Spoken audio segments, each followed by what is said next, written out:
mú ẹ o níbikíbi tó bá wà o àmì ajínigbé.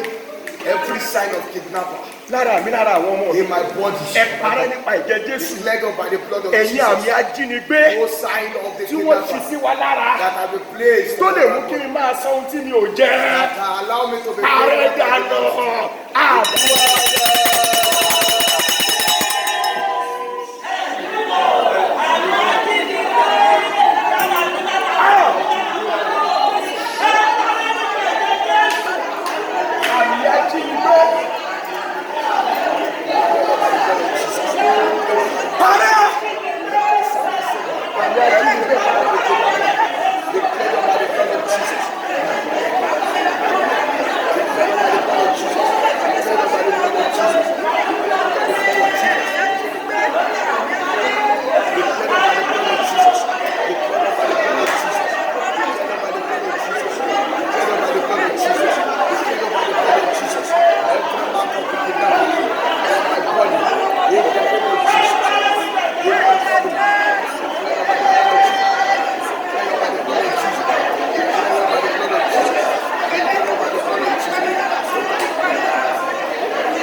Olúwa wa. Èèyàn kì í gbàdúrà lọ́jọ́ ogun, èèyàn máa ń gbàdúrà dé ọjọ́ ogun ni. Somebody must not pray when battle has come, but the person must pray before battle comes. Torí òun tó ti ṣe fún ẹ nínú ẹ̀mí. Because you don't know what you have. Tọ́lẹ̀ ti mú déètì lé lórí. That have been done to Ẹni fojú sí mi lára láti jí mi gbé. anyone that places high on me to Ẹni fojú sọ́mọ mi lára láti jí gbé. anyone that places on high on my Ẹ jẹ́ bí children kìnìún tá a ṣá lọ́gbẹ́. cry like a wounded Ẹ lion. ṣòfò dànù. Waste Àdúrà yá.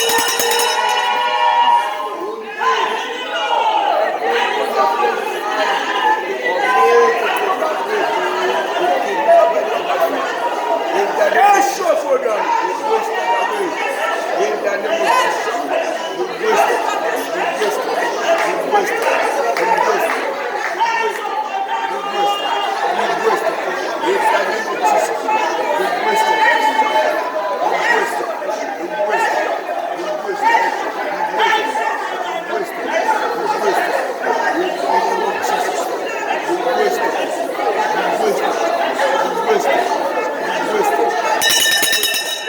Olúwa wa. Amen. Fire. Ẹ̀ka mi ò ní ṣe é jí gbé ariwo àdúrà dà. Ní gbogbo ọ̀nà. They are not to be kidnapped. In every way. Ní gbogbo ọ̀nà mi ò ní ṣe é jí gbé táyà tọmọ.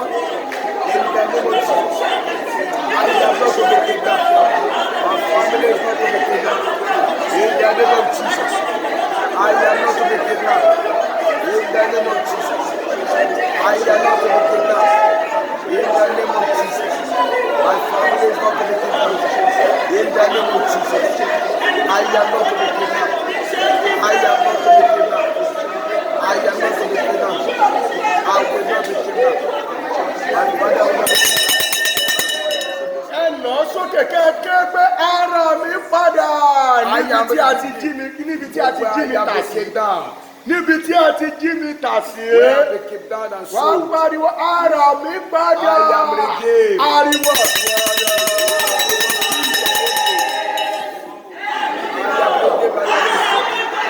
Ara mi padà. Níbi tí a ti jí mi gbé. Níbi tí a ti tà mí sí. Ẹ̀jẹ̀ tó wọ́n tijọ́. Típètípè ara mi padà.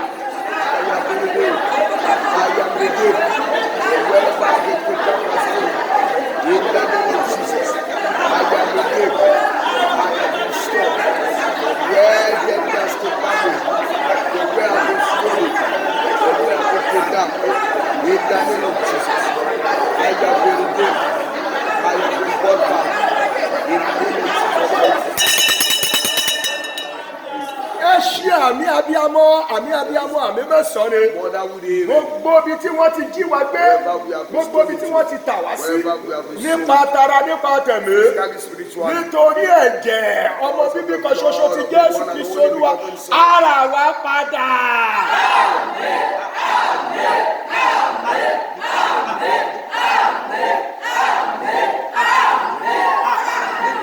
Ó yẹ dúrọ̀pù ẹ̀. Drop it. Ẹ wá múra dáadáa ní ìpele tó kẹ́yìn yìí o. Beg yourself Kó this last pàtẹ́wọ́ rẹ dáadáa o. clap your hands very well. Ó wọnú iná lọ, ó di kìnìún lẹ́nu ọwọ́ dà. Ó wọnú iná lọ, ó di kìnìún lẹ́nu. Agbára ìgbàlè, ó wà síbẹ̀síbẹ̀. Agbára ìgbàlè gbé wọ mí o bàbá. Ó yá, ìṣẹ́jú mẹ́wàá péré lójú o.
name of Jesus. ìdè ibùsùn lórí mi. The bondage of my bed. ẹ gbàdúrà yẹn dáadáa. Pray that prayer very well. ìdè ibùsùn lára mi. The bondage of my bed. ẹ já dànù. Be destroyed. àdúrà dáa.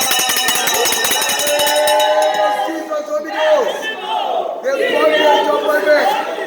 ó yá já dànù. máa já máa já máa já máa já máa já. ìdè ibùsùn lára mi. Every bondage of my bed.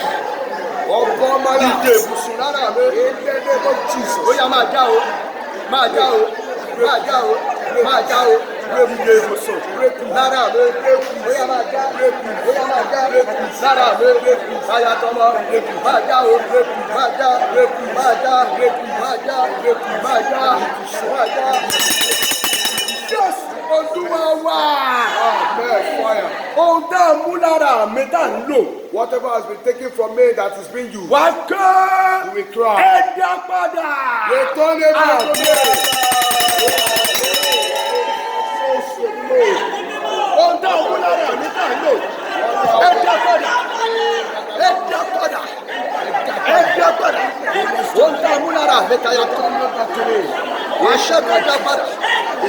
Ẹ dá padà. Ẹ dá padà. Ẹ dá padà. Ẹ dá padà. In the name of Jesus. Ẹ dá padà. Ẹ dá padà. Ẹ dá padà. Ẹ dá padà. In the name of Jesus. In the name of Jesus. Yes! Olúwa wa! Amen. Fire. Ẹ pariwo owó ló ní àdúrà yẹn ju ẹyin tó o bá lè gbà ẹ jágbà wọn lọ́wọ́ wàá máa fi ọwọ́ gborí rẹ báyìí pé You will rub your head with your hand. òórùn ayé lórí mẹ́. This aroma of the smell of the darkness in Òórùn my head. búburú nínú agbárí The mẹ́. evil smell of the darkness Wàá in máa my head. pariwo You shout. tú jáde. Come out. Tú jáde. Come out. Àdúrà dáa. Holy Ghost. Every evil smell of darkness in my head. In my stomach. In the name of Jesus. In the name of Jesus. In the name of Jesus. Use out. Use out. Use out. Use out. Every evil smell of darkness in my head. In my head. In the name of Jesus. Use out. Use out. Use out. Use out.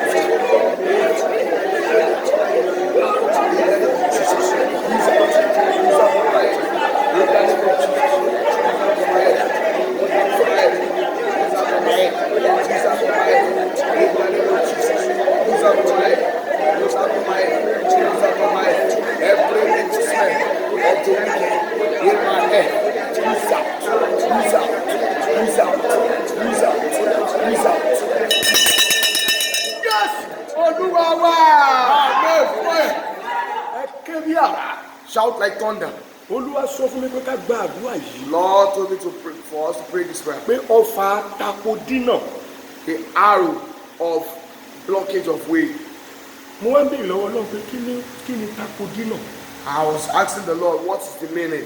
Ó ní ẹni tí ọfà yẹn bá ti wà lára rẹ̀. That anyone that the arrow is Ó ní ọjọ́ possessing, tó bá ti jẹ epo ọ̀nà máa dì mọ́. that any day that that person drinks palm oil, Kò ń ṣe dírínkì tó bá ti jẹ epo. if he eats palm oil, Ọba àfi ṣe bí ọba àfi ṣe ọ̀nà ẹ̀ máa when they dì. used to cook, that his way will be blocked. Ẹ gba àdúrà. Pray. Olúwa ní jẹ́ kí àwọn èèyàn gba àdúrà yìí. Let these people Èmi ti bẹ̀rẹ̀ sí ìgbà kí n tó pè fún ẹ o. I started praying even before I call it. Tí o ti bá tún wá gbà nígbà tí wọ́n ń gbà mò ń ṣe àfikún ni kó lè múra ju tèmi lọ. Ọfà tako dínà. The arrow of using the palm oil to block way. Tí wọ́n ti sọ pé ọjọ́ kíjọ́ tó bá ti dìjẹ epo báyìí That kọ́nù is ẹ̀ that dí. any day he eats palm oil, that is where Jáde lára mi. come out of my body. Jáde lára mi. Come out of my life.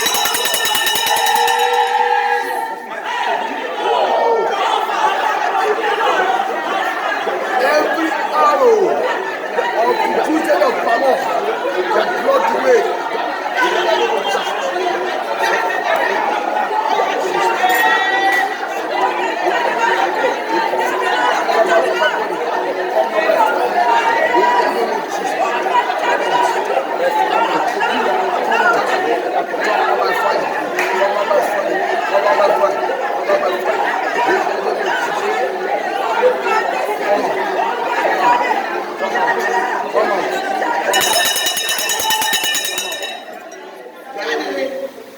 pariwo dáadáa. Shout very well. Ẹ jẹ́ ká gba ìkejì ẹ̀. Let us pray the 20. Èmi mo ṣe tọ̀dọ̀ mi bẹ́ẹ̀ yẹn o. I was one that did my own like Màá that. máa sọ, ọfà amómi dínà. Ọfà jẹun dínà. As someone drinks water, the Ọfà way sọ̀rọ̀ dínà. as someone talks, Bẹ́ẹ̀ ni wọ́n lè sọ pé ijó bá ti sọ̀rọ̀ ní kọ́nù ẹ̀dí. Ṣé ò wá ní sọ̀rọ̀ ni? Ọjọ́ bá ti mú mi ní kọ́nù ẹ̀dí ẹjọ́. Ṣé èyàn ò ní mú mi? Ọjọ́ bá ti jẹun. Ẹ̀gbọ́n tí Bíbélì sọ, ìjọ́kíjọ́ tí ìwọ bá jẹ èso yìí. the Kúkú day ni that ìwọ ó you kú. eat this fruit, the day you die, Ọfà jẹun dínà. Pé àfi tí ò bá jẹun lọ́sẹ̀ kan. that except he does not eat in Ìjó bá ti lè jẹun. If Ẹ jẹ́ so, kọ́nù ẹ̀ dí. let the way be blocked. O fẹ́ àdúrà kejì nìyẹn o. That is the second. Ọfà jẹun dínà. The arrow of Ọfà amómi dínà. as you eat the Ọfà waist awọṣọ block, dínà. as you dress the Kọ́sọ̀ waist kó dijọ́ block, tó bá ẹjọ́ tó bá bá ara aṣọ lọ́rùn ẹ̀ ní kọ́nù ẹ̀ tó the day ìdí you ẹ̀ làwọn deceive sọ fẹ́ẹ́ the lọ́wọ́ not pé on him, ní ìwòwò tó wáyé the tí day ẹ̀ you kó gbà àdúrà. Bẹ́ẹ̀ ni ìwọ́de rẹ̀ ẹlòmíì ò tiẹ̀ lè sùn wò kò some díẹ̀. people cannot even sleep while naked. Ẹ wo mi tó parí iṣẹ́ sí lórí ọ̀rọ̀ ẹ̀. See where they Oh, end work. Ọfà awọṣọ dínà. The arrow of as Ẹ jáde lára mi. Wàá máa extend díẹ̀ bẹ́ẹ̀ yẹn ni o. We extend Ọfà it. jẹun dínà. Ọfà amómi dínà. As you eat Ọfà the sọ̀rọ̀ waist dínà. block, Ọfà as you awọṣọ walk your dínà. waist Ó block, já jáde as lára you mi. wear clothes, Jáde waist lára block. mi.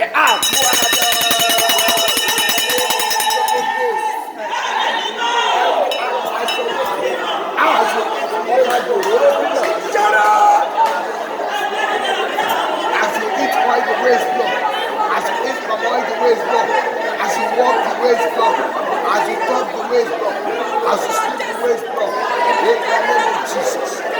As you smile the waist block, as you wear clothes the waist block, as you wear shoes the waist block, in the name of Jesus. In every and every dimension upon the ministry, against the church, against the ministry, come out by fire. In the name of Jesus, upon my life, it is so. In the name of Jesus, upon the ministry, Kò sókè ní ìgbà mẹ́ta kó o ṣàmì mẹ́ta kó laná jáde lára wa.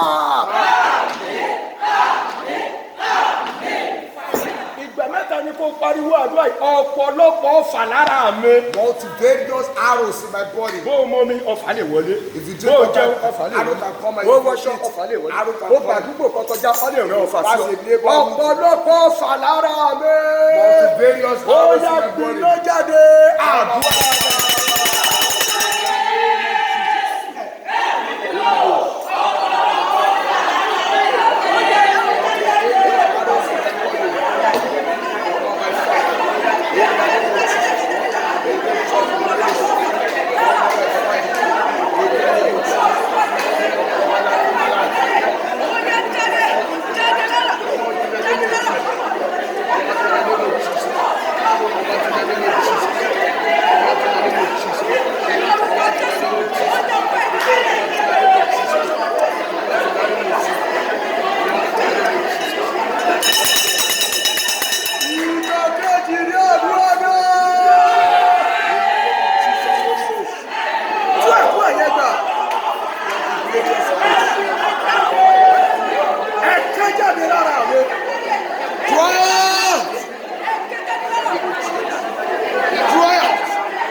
Shout the third time. Wèrè ará Gádàrà ọ̀pọ̀lọpọ̀ ọfà ló ń bẹ lára The ẹ̀. madman of the gatherings, a lot of Ọfà yẹn arrows tó was 6,000. That arrow was at 6,000. Bí ànáìtì tó ànáìtì ò bá kọlu irú ẹ̀ kò lè bọ́ lọ́wọ́ ogun That yẹn. ultimate anointing did not hit Wàá máa that ní ara rẹ bó ṣe ṣọwọ́ báyìí. You vibrate your Ó body. mọ iye ọfà tó wà lára ẹ̀. You don't know the amount of arrows that is your body. Mo lọ gbàdúrà fún ẹnìkan ní ọ̀pọ̀ ọdún I sẹ́yìn. went to pray for a Èmi àti pásítọ̀ kan ní Yíbò lẹ́nu yẹn. That person was evil. So bí lọ́pọ̀lọpọ̀ ọdún sẹ́yìn Many years bá a back, ṣe wọlé rẹ̀ as we entered the house, tí pásítọ̀ yẹn wá sọ pé this is the prophet that I'm talking about.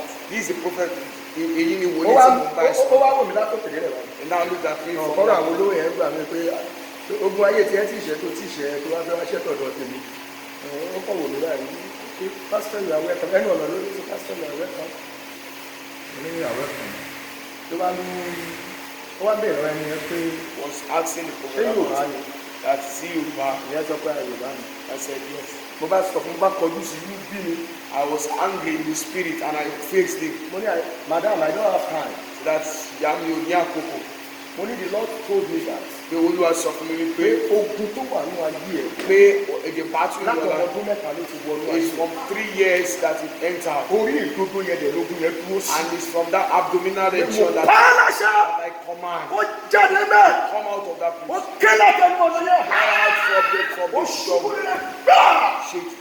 She fell down. Ẹni tó mú mi wá wojú mi báyìí. Even to the person that brought me. Náà ti dìde làwọn afọ́ mi ní náà ti dìde tán. I said that video said it. Ẹ fún mi ní yàrá tó ìwà sùn.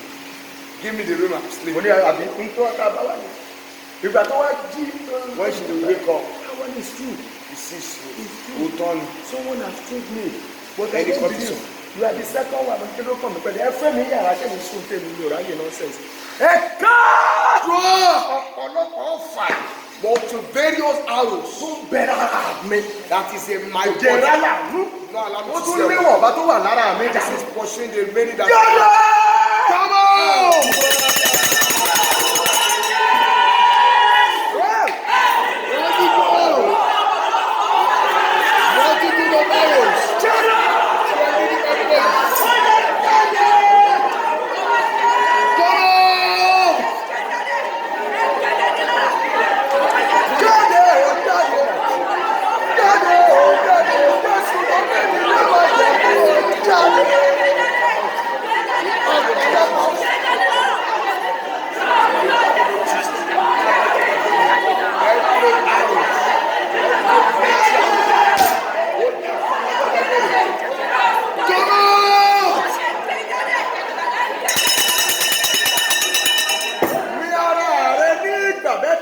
Ó yá kó pọ̀ jáde.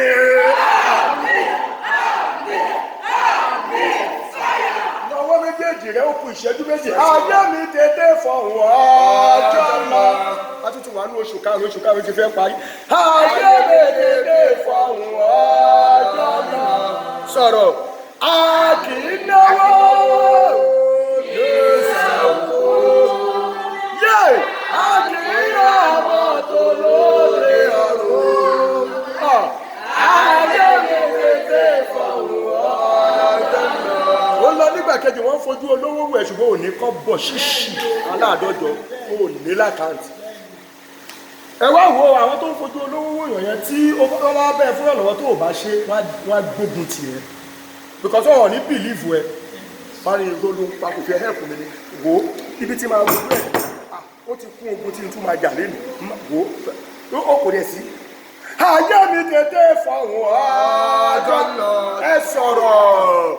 Ayé mi tètè fọ̀hún ọjọ́ lọ nítorí àdúgbò ní sáwọ́ láíláí àkìrà mọ́tò lóde ọ̀run. Yé! Ayé mi tètè fọ̀hún ọjọ́ lọ. Pariwo lẹ́ẹ̀kan sí i. Ayé mi tètè fọ̀hún ọjọ́ lọ. Ẹ̀dá rẹ ló ń bá sọ̀rọ̀ pẹ̀lú orin yẹn o. Ayé mi tètè fọ̀hún ọjọ́ lọ.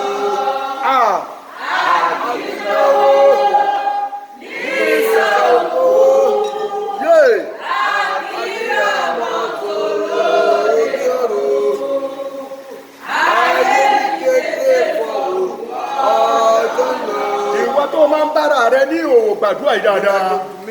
Ẹ̀mí tó ń gbaṣọ lára mi. Ó yẹ ṣòfò dànù.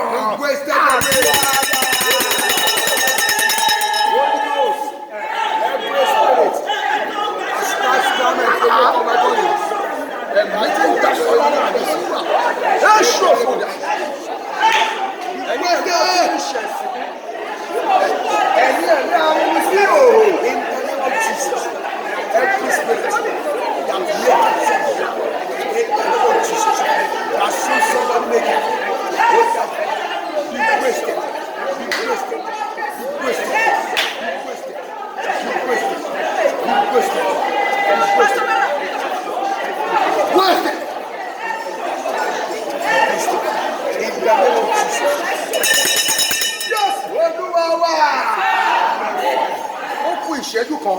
Then 1 minute. Ẹ pariwo. Shout. Aṣọ àti okùn tá a ta dí orí mi. The clothes and the robe that has been Ẹ gbàdúrà spread over my life. Aṣọ àti okùn The garment and the robe tí wọ́n ta dí orí mi. that has been Pé àdúrà mi ò ní gòkè. that my prayer Pé mi ò will ní not ascend, kọjá bí tí mo wà. that will not pass the level Wàá I máa am. ní iná kájá. That let the fire of God Iná destroy ká it. kúrò. Consume it away. Iná jádànù. Consume it Wàá off. máa ṣọwọ́ báyìí. Iná jádànù.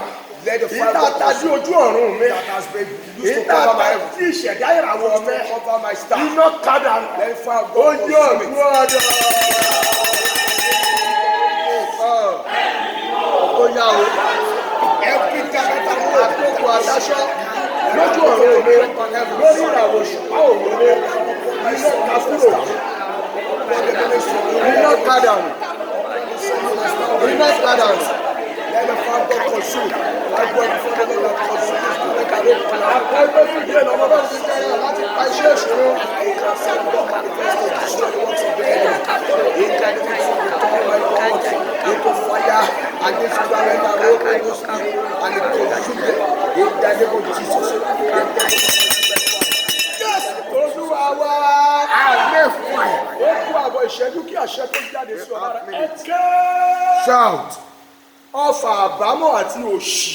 The arrow of regret and poverty. Ké jáde lára mi. Cry out on my body. Ké jáde nínú iṣẹ́ mi. Cry out on my work. Ọfà àbámọ̀ The arrow of regret àti òṣì. and regret. Buada. In the name of Jesus. Holy Ghost. Lórí ọmọ lórí ayé lórí ọmọ. Lórí ara mi. Ké jáde. And poverty. Ọfà àbámọ̀ àti òṣì. Ké jáde lára mi. Ara bá sákàtà rẹ̀. Ọfà àbámọ̀ àti òṣì. Ké jáde lára mi. Out of my body. Ọfà àbámọ̀ àti òṣì.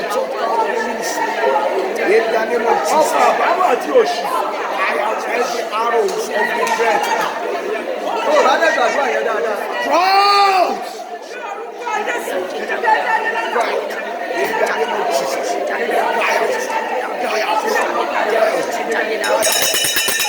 Yes, wọ́n ní wọ́n wá. Ìgbà mẹ́ta ni o gba ilé yìí. We pray this one for 3 A kì í times. wáṣọ funfun tì lọ́jà. The white garment Olúwa, má jẹ́ cannot ọwọ́ be mi found tì. wanting in the market. Má jẹ́ owó ọmọ mi tì. Lord, don't let me be Má found jẹ́ owó ọmọ wanting. mi Don't let me tì. be found missing. Má jẹ́ owó ọkọ mi tì. My Orí a kì í family. wáṣọ funfun tì Because lọ́jà. the white garment Ariwo àdúrà.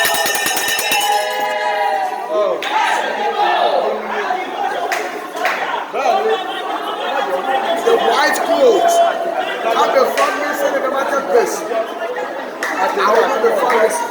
My parents will not be found missing. My siblings will not be found missing. The church, the ministry will not be found missing. My life will not be found missing. In the name of Jesus. In the name of Jesus. The white piece of clothes cannot be found missing. A kì í wáṣọ funfun tì lọ́jà. White piece of cloth cannot be found Ohun missing tí in the ó dùn mí má marketplace. jẹ́ ń wá tì. Lord, what is Ohun tí ó gbomi jẹ́ lójú mi má jẹ́ ń wá tì. what will collect tears Ohun from tí ó me? mú àbámọ̀ dé bá mi má jẹ́ ń wá tì. What will give me regret? Ohun tí ó mú kí wọ́n dá bàtà ọ̀fọ̀jọ́ sẹ́nu ọ̀nà mi má jẹ́ ń wá What tì. you allow people to Ó yá àdúrà dáa. Ẹ gbàdúrà. Má jẹ́ right. Má jẹ́ right. Don't let me be honest. Anything that will collect tears, that will collect tears, that will collect tears from the heart. In the name of Jesus. Whatever is important in ministry, Father, don't let me be found missing. In the name of Jesus, church. In the name of Jesus. Don't let me be found missing. In the name of Jesus. Ohun tí ó dùn mí má jẹ́ ń wá tì. Lord, what you have given me. Ohun tí ó gbomi jẹ́ lójú mi má jẹ́ ń wá tì. Father, Lord, the best. Má jọ ń jí gbé mọ́ mi lọ́wọ́. Lord, don't let it be stolen away. Whether physically, spiritually, financially, mentally, psychologically, in every dimension of the church. In the name of Jesus, in every dimension of my life. Lord, don't let it be found. Don't let it be found missing. Whatever we create. Má jẹ́ ń sọnù lójijì. Lord, do not be suddenly lost. Ní gbogbo ibi tí n bá rìn sí láyé. Everywhere I walk to. Ní ìtókù ọjọ́ ayé mi. In the remaining years of my life. Àtèmi àti àwọn ọmọ mi. And me and my family. Àtèmi àti ìjọ Ọlọ́run. And me and the house Má of jẹ́ God. sọnù lójijì. Don't let us be suddenly lost. Àwọn iṣẹ́ àdúrà tó ní agbára báwa ká máa ṣe ní ọjọ́ Friday. Powerful work that we are going to do on Friday. Ọjọ́ méjì lolúwa ní ká ṣiṣẹ́ yẹn. Because 2 days that the Lord said we should do it. Aṣọ white náà tún ní wọ̀ wá mo bẹ̀ ọ́. White clothes. 7 to I 8 beg you. ní o. Just 7 to 8 Kì í ṣe pé kò ní extended kìíní kan ní o. Not extended day. Ẹ̀kẹ́. Shout. Má jẹ́ sọnù lójijì. Lord, don't let me be Má suddenly jẹ́ lost. sáré má jẹ́ lójijì. Don't let me be missing. Má jẹ́ ń dẹ́ni àwátì Don't let lójijì. me be found wanting. Má jẹ́ ń di ohun tá a máa fi máa ṣàwátì lójijì. Don't let me be found wanting. Àdúrádá. In the name of Jesus, Holy Ghost. Lord, don't let me found missing. In your presence in the Lord. In the house of the Lord. In the name of Jesus. Oh Lord, don't let me found missing. Don't let me be suddenly lost. In your mighty presence. Obey me, Lord. Please, in the mighty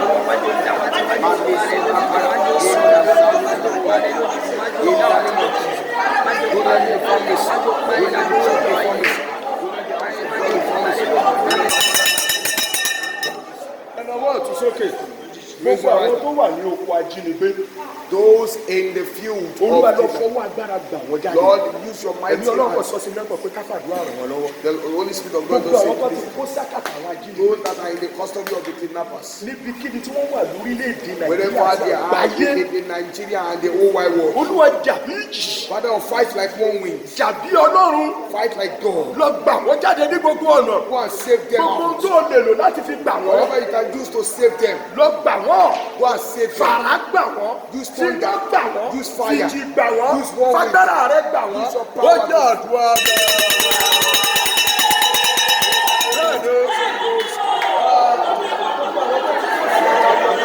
Ní Nàìjíríà àti all over the world. Olúwa jàbí ìjì jàbí àlá jàbí ìlú jàbí èmi. Jàbí ọ̀dọ̀. Lọ gbà wọ́n jáde. Gbogbo ìtú wọn bá wà. Lọ gbà wọ́n jáde. Ọlọ́run ìwọ ni Ọlọ́run gbogbo ẹ̀rọ ara àbọ̀rọ̀ bọ̀ fi ẹ̀sìn ẹ̀sìn lọ gbà wọ́n jáde. Olúwa ṣe bẹ́ẹ̀. Àkọ́kọ́ àkọ́kọ́ àkọ́kọ́ ìṣẹ̀ṣẹ̀ àkọ́kọ́ nínú ọjà ilẹ̀. Ẹ̀rọ gbà wọ́n jáde Ọlọ́run. Agbẹ́wò ẹ̀bẹ̀ sókè. Ẹ̀rọ gbà wọ́n jáde. Àwọn àgbẹ̀ ẹ̀bẹ̀ jáde. Ẹ̀rọ gbà wọ́n jáde Ọlọ́run. Ẹ̀rọ gbà wọ́n jáde. Oṣù tó fẹ́ fún mi Ọlọ́run lọ́dún gbà wọ́n jáde. Ẹ̀rọ sì wọ́n láì. Oníkàgbàdúrà fún àlàáfíà tó bá fún ẹ̀kọ́ wọn láti ọjọ́ ìṣeré. Lára àwọn ṣe ní sẹ́lẹ̀mù ní ọjọ́ ìṣeré gbà wọ́n jáde.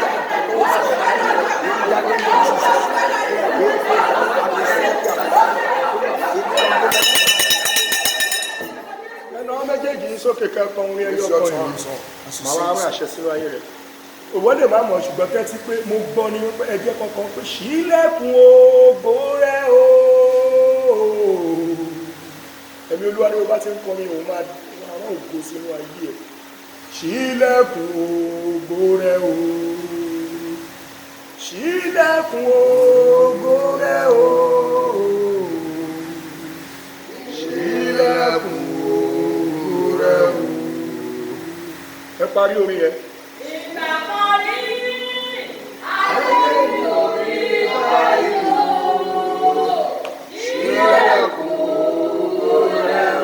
Pariwo lóhùn òkè o.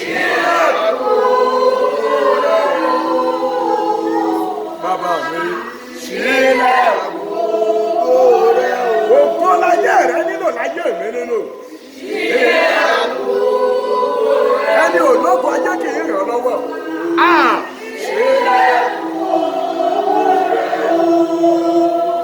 Ìgbà kan lórí.